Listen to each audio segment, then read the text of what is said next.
1946年2月23日、フィリピン・ルソン島。一人の日本人将軍が公主台の上に立った。これは当時の実物写真。AI で色を補って振り返ってみる。写真に写るのは恰幅の良い一人の軍人。がっしりとした肩、太い首、そして穏やかな目。当時の日本人としては規格外の巨漢だった。名前は山下智之、陸軍大将。かつて世界を震わせたマレーの虎である。1942年2月、山下はわずか3万6千の兵で13万のイギリス軍を降伏させた。イギリスの歴史上最大の降伏、シンガポール陥落である。だがその英雄は4年後、囚人服のまま処刑された。軍服を着ることさえ許されなかった。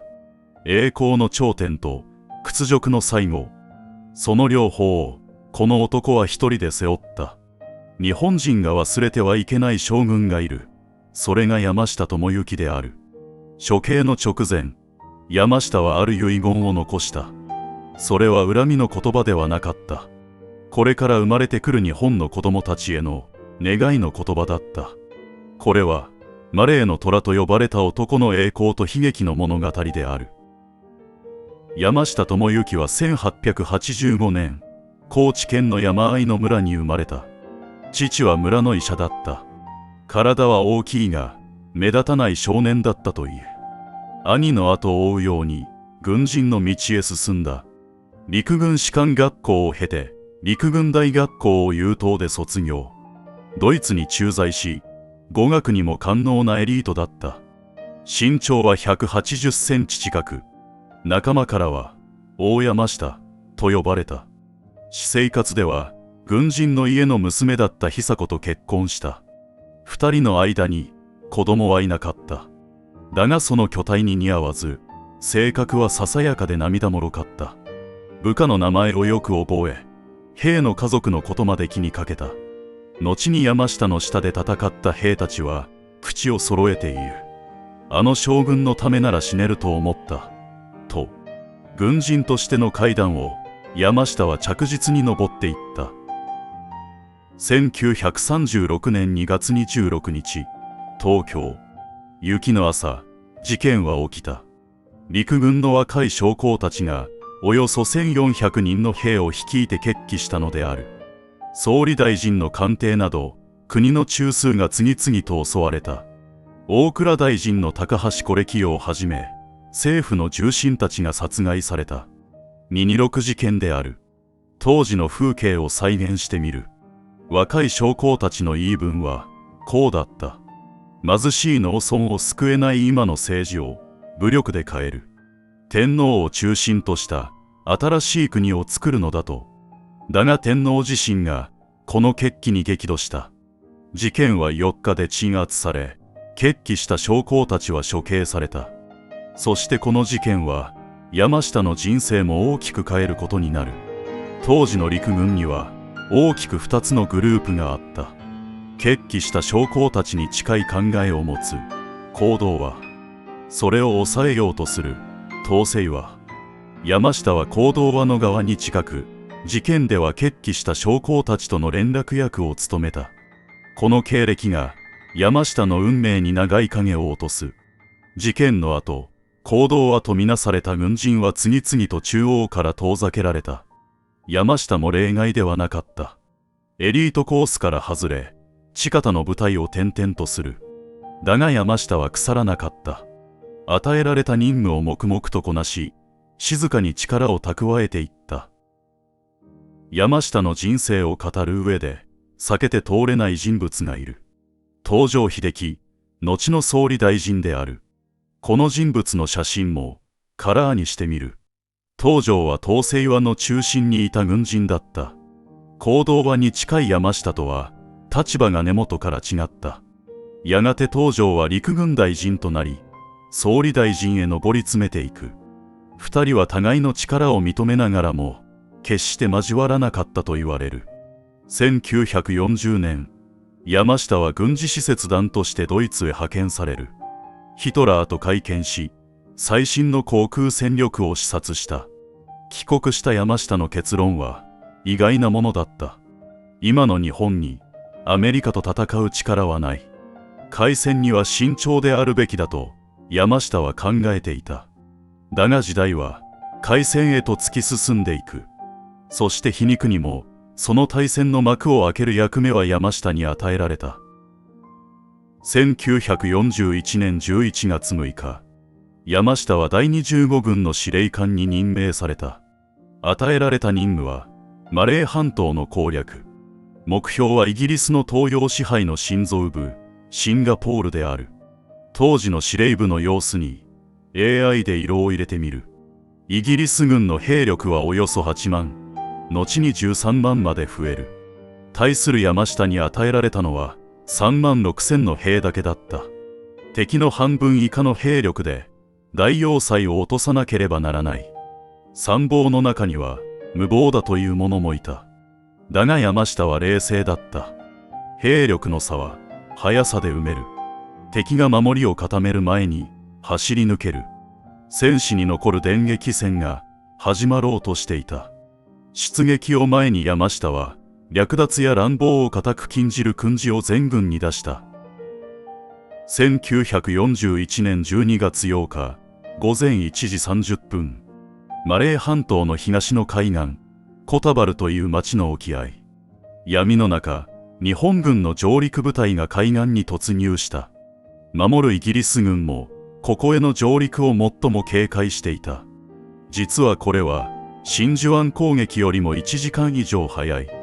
太平洋戦争の最初の一発はハワイではなくマレーで放たれたのである。イギリス軍の激しい反撃で海岸は火に包まれた。それでも兵士たちは波を越えて前へ進んだ。夜が明ける頃、日本軍は海岸に足場を築いた。同じ頃、少し北の海岸2カ所にも主力が上陸する。マレー作戦の始まりである。半島を進む日本軍の姿をカラーにしてみる。ここから目指すシンガポールまでおよそ1100キロ。東京から鹿児島までとほぼ同じ距離を敵と戦いながら進むことになる。マレー半島を南下する日本軍には秘密兵器があった。自転車である。銀鱗部隊と呼ばれた兵士たちの写真に AI で色を与えてみる。兵士たちは自転車にまたがり、ジャングルの道を走り抜けた。1日で50キロ以上進むこともあった。イギリス軍が橋を壊して逃げれば、自転車を担いで川を渡った。壊された橋は、工兵隊が驚くべき速さで修復していった。パンクすればタイヤを外し、車輪のまま走った。その響きが戦車の音に聞こえ、敵を震え上がらせたという。退却するイギリス軍を休ませない。守りを固める時間を与えない。山下の狙い通り、戦線は驚くべき速さで南へ動いた。イギリス軍は次々と防衛線を放棄していく。マレーの虎の名が世界に知られ始めていた。1942年1月31日、日本軍はマレー半島の南端、ジョホールバルに到達した。上陸からわずか55日、当初の計画より40日も早かった。海峡の向こうにシンガポールの街が見えた。当時の戦場の風景を再現してみる。イギリス軍は海峡の橋を爆破し、島に立てこもった。シンガポールは東洋一の要塞と呼ばれていた。だが山下には時間がなかった。弾薬は残りわずか、兵力も敵の半分以下。実はこの時、日本軍の砲弾はほとんど底をついていた。持久戦になれば、危ういのは日本軍の方だった。長引けば負ける。2月8日の夜、日本軍は一斉に海峡を渡った。激戦の末、島の中央部北間高地を奪取。シンガポールの水源を日本軍が抑えた。追い詰められたのは13万のイギリス軍の方だった。1942年2月15日、夕刻。シンガポール、ブキテマのフォード自動車工場。一人のイギリス軍司令官が、8機と共に現れた。マレー軍司令官パーシバル中将である。歴史的な会見の一枚に AI で色を入れてみる。テーブルを挟んで山下とパーシバルは向かい合った。パーシバルは降伏の条件について質問を重ねた。通訳を介したやり取りはじれったいほど時間がかかった。その時山下が身を乗り出して迫ったと伝えられる。イエスかノーか。この言葉は世界中に報道され、山下の代名詞になった。だが山下自身は後にこう振り返っている。威圧するつもりはなかった。降伏するのかしないのか、それだけを確かめたかったのだと。午後7時50分、パーシバルは降伏文書に署名した。イギリス軍13万が武器を置いた。イギリスの歴史上最大の降伏である。チャーチルは後にこれを英国史上最悪の惨事と呼んだ。歴史はこの日を大英帝国の落日の始まりとして記憶している。開戦からわずか70日、半分以下の兵力で山下は不可能を可能にした。マレーの虎の名はこの夜世界のものになった。だが当の山下はこの異名を好まなかった。自分は猛獣ではない、そう周囲に漏らしていたと伝えられる。シンガポールでの山下の写真が残っている。カラーにしてみる。陥落の夜、幕僚たちの間には縮小の空気が流れた。だが山下は浮かれなかった。この勝利の陰で多くの部下が死んでいる。その重さを誰よりも感じていたのは司令官自身だった。山下は戦死した兵たちに深く頭を垂れたという。勝っておごらず。それが山下智之という軍人だった。占領後は兵の規律を徹底させ、市民への乱暴を厳しく取り締まった。この時の山下は軍人としての頂点にいた。だが運命はこの英雄に冷たかった。祖国に迎えられる日はついに来なかったのである。シンガポール陥落の知らせに日本中が沸いた。提灯行列が続き、山下の名は国民的英雄になった。だが本人に凱旋の日は来なかった。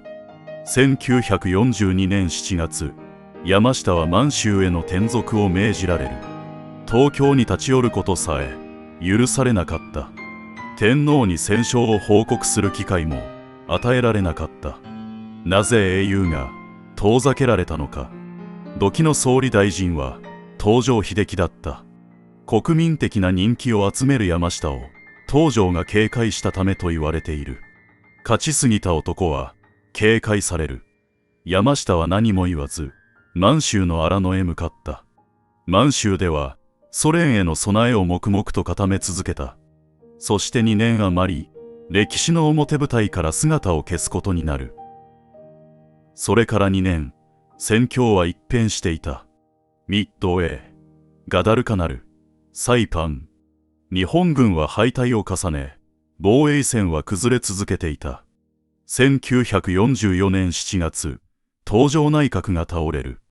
その2ヶ月後、満州の山下に突然の命令が下った。フィリピン防衛の総司令官への就任である。現地の将兵は名将の着任に沸いたという。フィリピンを失えば、日本本土と南方の石油資源は分断される。まさに国の命運を分ける戦場だった。だが山下に与えられた時間はあまりに短かった。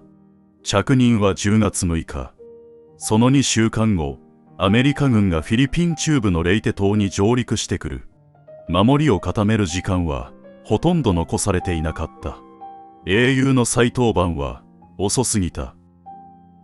アメリカ軍を率いるのはマッカーサー元帥。2年半前に日本軍によってフィリピンを追われた男である。私は必ず戻る。その約束を果たすため、20万の大軍で押し寄せた。上陸の様子をカラーにしてみる。迎え撃つ山下は、フィリピン最大の島、ルソン島での決戦を主張した。